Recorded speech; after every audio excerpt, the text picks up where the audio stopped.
തൃശൂർ ചേലക്കര സ്വദേശിനിയായ രജനി 250 രൂപ ദിവസവേതനത്തിന് തൊഴിലെടുക്കുന്ന സ്ത്രീയാണ്.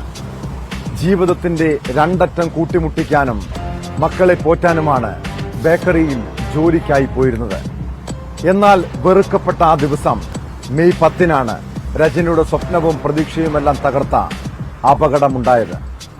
ഇവർ സഞ്ചരിച്ച സ്കൂട്ടറിന് ഒറ്റപ്പാലം പോലീസിന്റെ ജീപ്പ് ഇടിച്ചു തെറിപ്പിച്ചു. അപകടത്തിൽ പരിക്കേറ്റ രജനിയുടെ ചികിത്സാ ചെലവ് വഹിക്കാമെന്ന് CI ഫർഷാദും ഡ്രൈവറും ഉറപ്പു നൽകിയതാണ്. പിന്നീട് സംഭവിച്ചത് കൊടും ചതിയായിരുന്നു. രജനിയുടെ പരാതിയിൽ കേസെടുക്കാത്ത പോലീസ് അവർക്കെതിരെ കള്ളക്കേസെടുത്തു. നട്ടെല്ലിന് ഗുരുതരമായി പരിക്കേറ്റ വീട്ടമ്മ മുഖ്യമന്ത്രിക്കുൾപ്പെടെ പരാതി നൽകിയിട്ടും നീതി ലഭിച്ചിട്ടില്ല.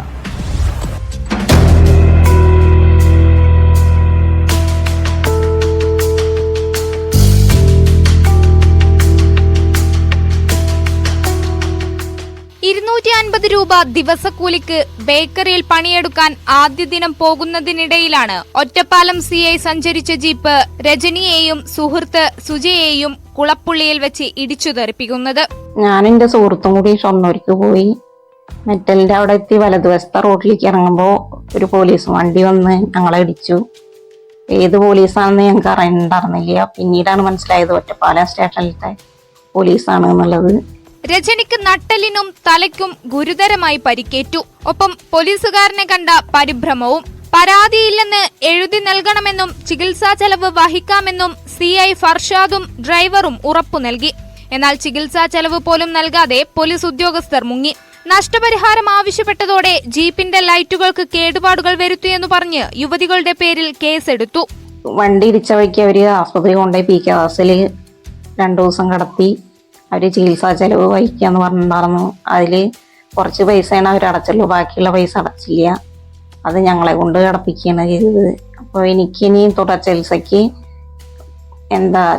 പൈസ കിട്ടാൻ വേണ്ടിയിട്ട് ഉള്ള നടപടി സ്വീകരിക്കണമെന്ന് അപേക്ഷിക്കുന്നു. സ്കൂട്ടറിൽ സഞ്ചരിച്ച തങ്ങളെ പോലീസ് ഉദ്യോഗസ്ഥർ ഇടിച്ചു വീഴ്ത്തിയെന്ന് കാട്ടി യുവതികൾ പരാതി നൽകിയിട്ടും ഷൊർണൂർ പോലീസ് പരാതി സ്വീകരിച്ചില്ല. മുഖ്യമന്ത്രിക്കുൾപ്പെടെ ഇടപെടൽ ആവശ്യപ്പെട്ട് പരാതി നൽകി. ഒരു നടപടിയും ഉണ്ടായില്ലെന്ന് നിറകണ്ണുകളോടെ രജനി പറയുന്നു.